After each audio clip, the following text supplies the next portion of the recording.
Do you ever get a little annoyed with the noise and the fumes from gas-powered weed whackers? Well, if so, then you might especially appreciate how this Arcata resident chose to control his brush and weeds with a little help from goats.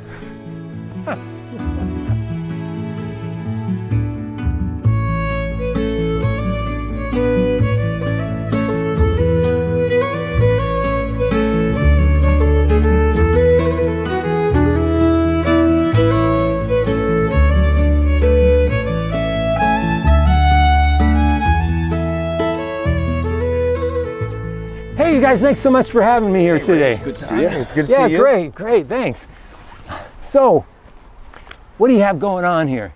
All right, well, we are an Arcata-based goat rental business, brush management with goat assistance business. We're based out of West End Road, and we take our goats all over the county to remove brush and weeds. Well, I noticed there's a lot of goats. How many goats do you have? We have 34 goats total, and on site right now, I believe we have 19. So why do you consider this method of controlling brush superior to using a gas-powered machinery? I mean, the carbon outlay of gas-powered machinery in the first place, like there's the building the machinery, which has got its own little carbon footprint, but then there's also running the machinery, which is loud, obnoxious, it smells bad, and it's only kind of contributing in its own small cumulative ways to the problem of climate change. Whereas our goats, the only carbon outlay we really have on them is the gas that we consume to move them from spot A to spot B and to spot C. We do follow them with our own power tools, but these are all battery-powered electric power tools.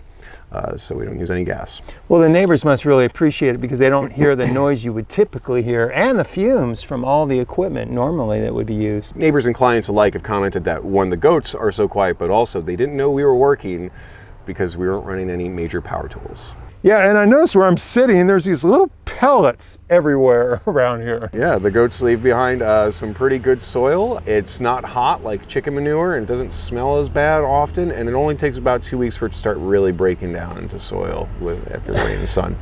How do you keep the goats from wandering off into other areas?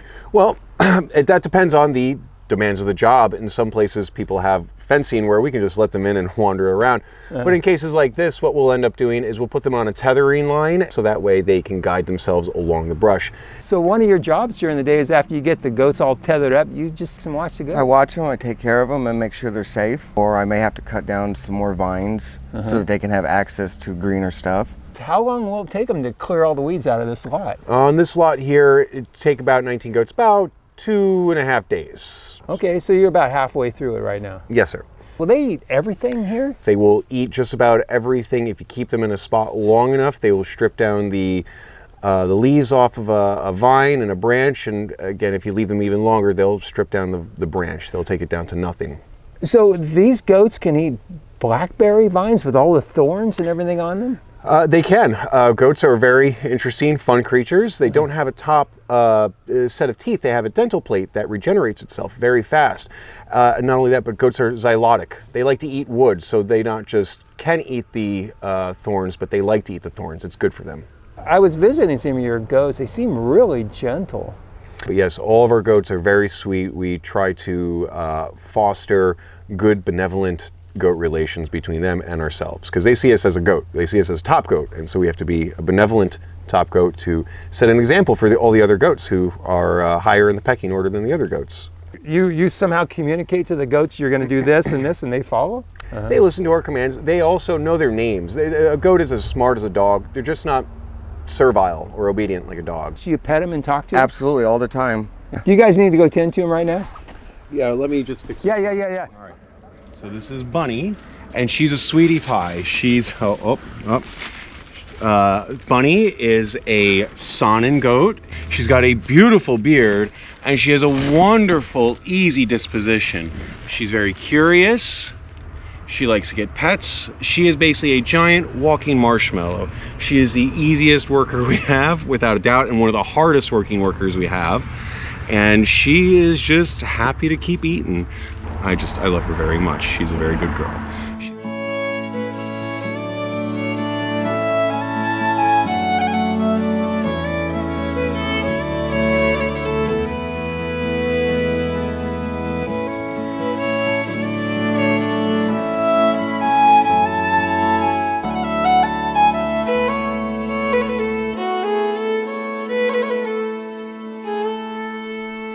Well, George, this is great. The way you're clearing this weedy lot using goats. It's a nice way to get the job done, you know, without having to hire the whole crew of weed eaters and coming through. And they're sweet guys and they're sweet animals, and why not?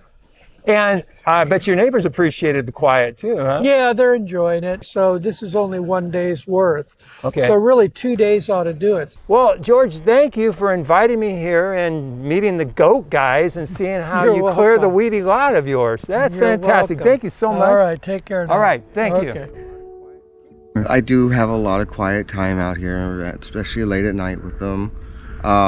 Most of the time they're asleep, so I don't, my job at that point is just to keep an eye on them and make sure they're okay and there's no predators around that it's going to hurt them. And then I just usually go to lay down and close my eyes for a little bit and wake up.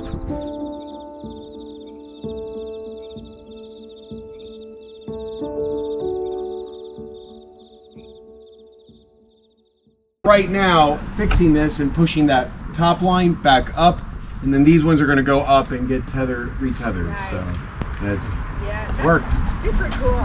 Thank you. What a great idea for a business.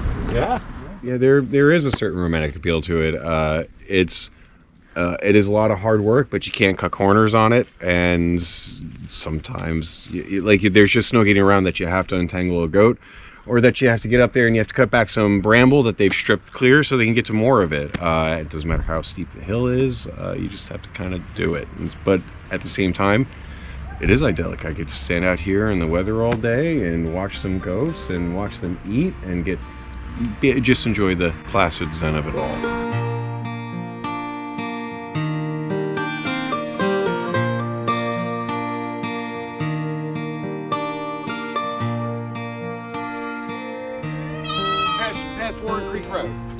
Actually, this is the most fulfilling work I've ever had, and I say this as someone who came out of the cannabis industry thinking I was going to spend the rest of my life there, but then it turned out the rest of my life lasted longer than cannabis.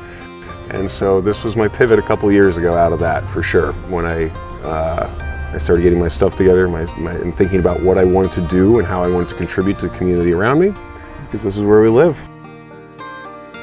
Basically, I feel like I'm giving back to Arcata because, Arcata's given me a lot.